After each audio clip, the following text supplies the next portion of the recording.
Madame, shall my thoughts be quite plainly stated? The things you do make me most agitated. Disturb me so, I know, one of these days, that you and I must go our separate ways.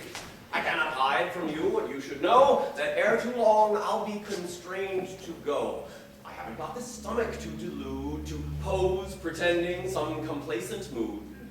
It seems you only wanted to escort me so that you could denounce me and exhort me. I do not seek a fight, yet I renounce how you receive each guest that they announce. If you might spurn each oft-approaching suitor, then we might find this argument much mooter.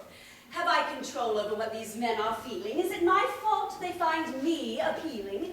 If I be the flame and they the moth, must I take a stick and chase them off?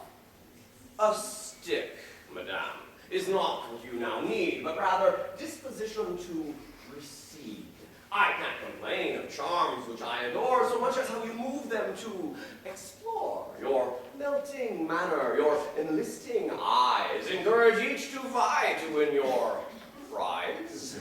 The hopes you stir of dividend sublime keeps all these suitors round you all the time. Were they less fondly smiled upon by you, the truth might find some better things to do.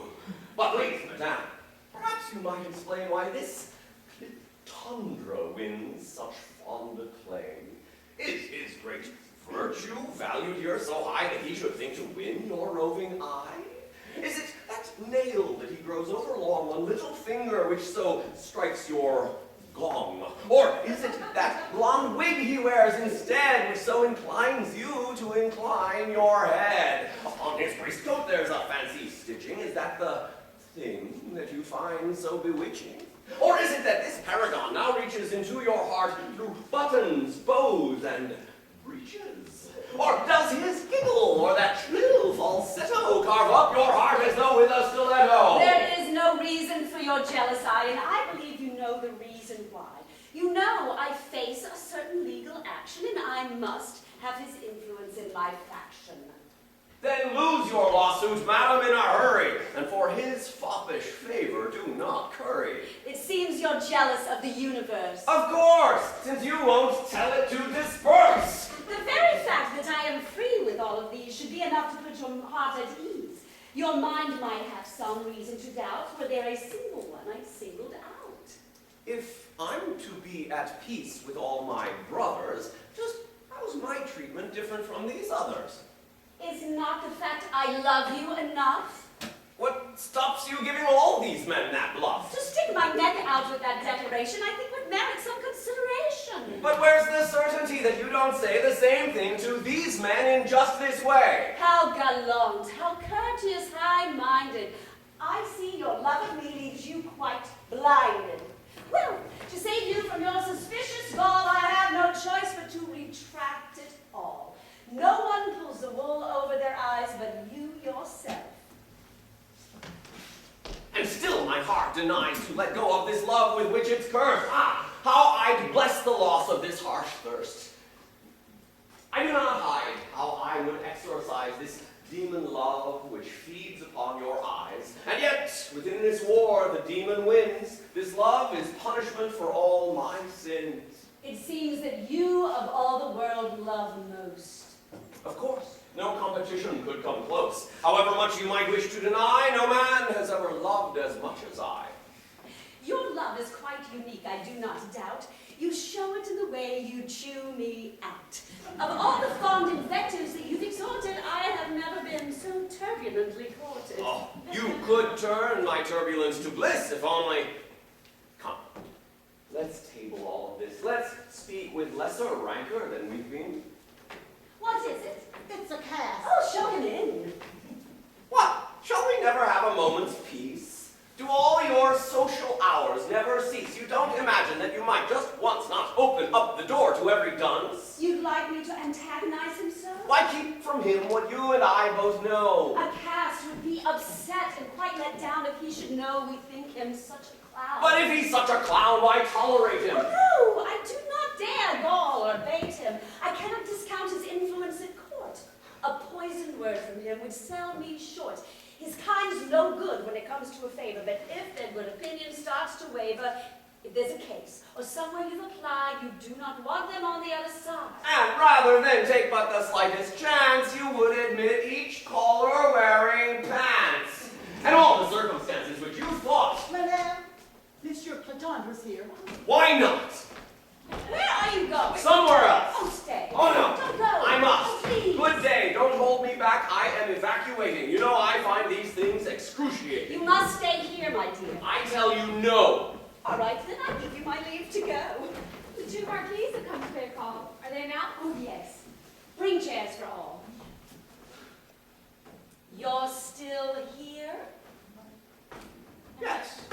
I choose not to go until you tell us all who is your beau. Oh, No, choose. Who is it you'd prefer? you're mad. You'll not so easily defer. Bah.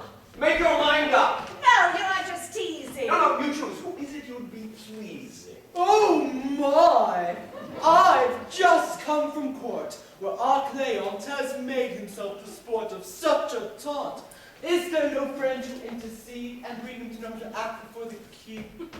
It's fascinating to see just how he botch, and one can't help but just standing there to watch. Just when you think his flop has been complete, he finds a way to top his former feat.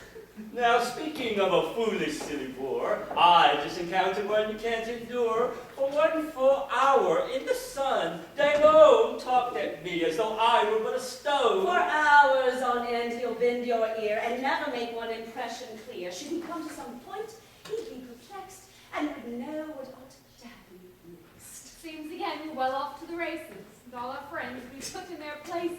Smart, now there's a character. Oh, yes, he keeps his business tightly to his vest.